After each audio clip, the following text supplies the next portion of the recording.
Siempre a la derecha nos acompaña el filósofo y teólogo y catedrático y psicólogo y antropólogo y filólogo y muchas cosas más, y también sacerdote, Luis Cencillo, y el escritor. Buenas noches. Hace una semana dedicamos el programa entero a hablar con Luis Cencillo, que hoy vuelve a estar aquí, filósofo, filólogo, antropólogo, teólogo, historiador y psicólogo. Dije entonces de él que es un sabio y lo reitero. Sino que por mi vida interior, por mi vida psicológica, empecé muy pronto a captar conscientemente las cosas y los mayores me desconcertaban, los adultos me desconcertaban. ¿Y fue por eso, por esa desazón de tu infancia, por lo que en un determinado momento te hiciste cura? No, fue por... me hice filósofo. Antes que cura. El año 35, para cohesionar. Lo otro fue ya para coronar el proceso de iniciación cristiana. Porque al fin y al cabo la iniciación última son las órdenes. Tú eres filólogo. Hablas, por supuesto, lees, escribes, quizá griego, latín, también sánscrito, me parece. Sánscrito, hebreo y luego las lenguas modernas. ¿Filología es filosofía? ¿Filosofía es filología? No, la filología pero no es lingüística, la lingüística es otra cosa. La filología es el penetrar el conocimiento en las culturas a través de los lenguajes. Pero claro, en este caso la filología clásica. Lo mismo que filología semítica, que debía de estudiarse conjuntamente porque los de filología clásica ignoran las raíces de muchos topónimos clásicos griegos que son semitas. Porque Grecia estuvo durante un milenio colonizada por los semitas occidentales de Ebla y de Ugarit y todo. Pero para eso me sirvió la filosofía, para meterme a fondo en lo que es la mente humana. Y de ahí pasé, claro, del año 35 la filosofía. Y ya la guerra entera la pasé estudiando filosofía y análisis matemático. Y después ya, cuando empecé la filosofía académica, me decepcionó muchísimo la filosofía que se explicaba entonces en la Complutense. Y entonces cuando me fui a estudiar en la actual, comillas, filosofía escolástica. Y después superé la escolástica y me metí ya en la filosofía propia. Muchísimos.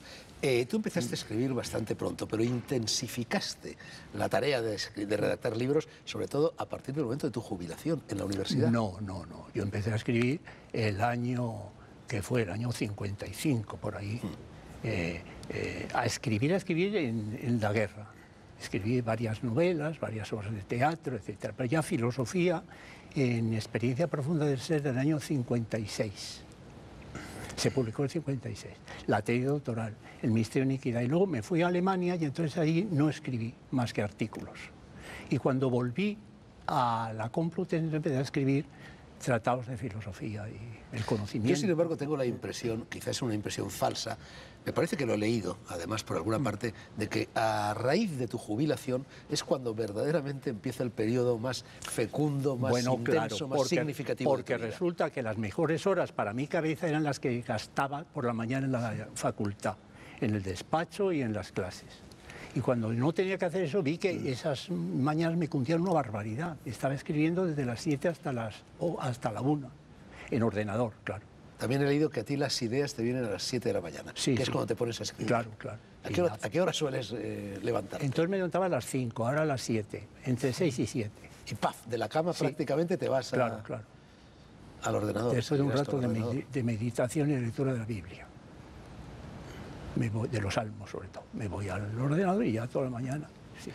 Lo más importante en tu vida, en tu trabajo de intelectual, de filósofo, de pensador, en los últimos años ha sido la interpretación con ánimo terapéutico, por así decirlo. Lo más importante ha sido primero la filosofía, la teoría del conocimiento.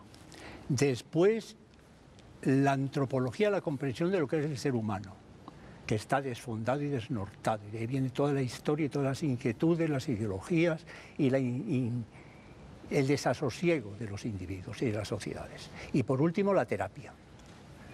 Yo descubrí el inconsciente en el año 42 en Estudios Superiores de Derecho Penal, de doctorado de Derecho, y vi que tuve la suerte de que el catedrático en doctorado nos explicó la psicología del delincuente a través de Freud, de Jung y de Adler. Entonces eso ya lo estudié, se me olvidó, y cuando volví a Austria el año 57, pues entonces ahí entré en contacto con la verdadera vida inconsciente, de la terapia inconsciente, la terapia psicodinámica. Y entonces ya vi que tenía que profundizar eso, todo lo que pudiera, para poderte tratar la filosofía del conocimiento. Voy a leer unas líneas de esa introducción a brazo partido del libro de Luis Raimundo Guerra Cid. Dices: fe cristiana tenía, te refieres a años mozos, pero sin operatividad, como tantos por entonces. Tuvo que venir 3 años después San Juan de la Cruz a despertarme del sueño pragmático. Sí. Comenta esta frase. Sí, sí.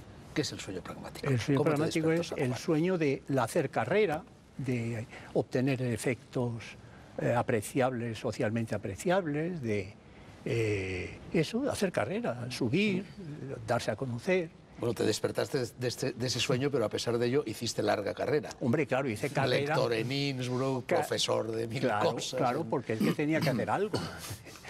Y además, para mí, la enseñanza era esencial para sentirme a gusto, el enseñar, el dar clases, el investigar, pero siempre con un público potencial para podérselo transmitir.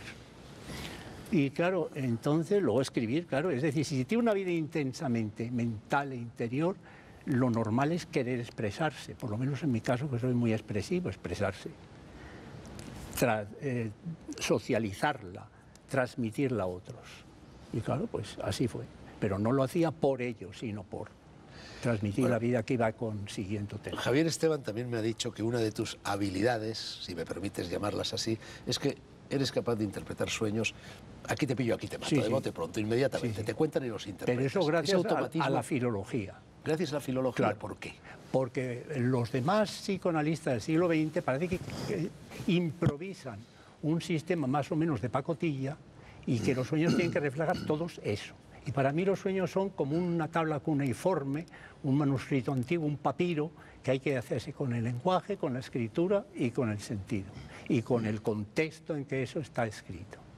Y aplicando eso sale con toda facilidad. Yo en la segunda parte del programa, si me lo permites y te prestas a ello, te voy a contar uno de mis últimos sueños muy recientes. Altamente erótico, todo hay que decirlo, bueno, Luis, y a ver cómo me lo interpretas. Tú conociste en tus años alemanes, entraste en contacto por primera vez con la escuela junguiana. Sí. A Jung no alcanzaste a conocerlo, porque Jung muere en el 61, me parece, y tú estuviste en el 57, por allí. Sí, claro. Yo estuve en el 57, el 58, estuve en Basilea, en Zúrich, etcétera, sí. Porque resultaba que en Friburgo oía a Fink y a Heidegger y a Bernard Weltte y a Wolff en filosofía del derecho. Y en moto se iba a Basilea en un momento y oía a Jaspers en Basilea. Pero vamos, los jungianos más colateralmente. Pero vamos, yo empecé por Jung, porque fue la primera obra de psicoanálisis que cayó en mis manos. Tú, sin embargo, a pesar de dedicarte, entre otras cosas, a interpretar sueños, eres muy crítico con todas las escuelas de psicoanálisis. Las del siglo XX con todas. ¿También con la junguiana? Sí, claro. Porque todas exigen que se creen un sistema que ellos han creado previamente a curarse o a tratarse. Y digo, no, lo que hay que hacer es ver lo que está pasando. Yo cuando empecé a psicoanalizar, empecé por Freud, con el método Freud. Estuve un año así, vi que no daba tanto resultado como se dice. Y entonces dije, bueno, ¿qué está pasando aquí? Pues voy a ver, después del verano, que tuvo con el cese de las sesiones un bajón el paciente, pues vamos a ver lo que está pasando aquí. Entonces empecé a ver directamente lo que está ocurriendo a través de una retícula o de un código de interpretación sacado del mismo caso. Y entonces vi, pues empezó a funcionar aquello muy bien. Y a comprenderse el paciente a sí mismo. Seguiremos hablando después, Luis.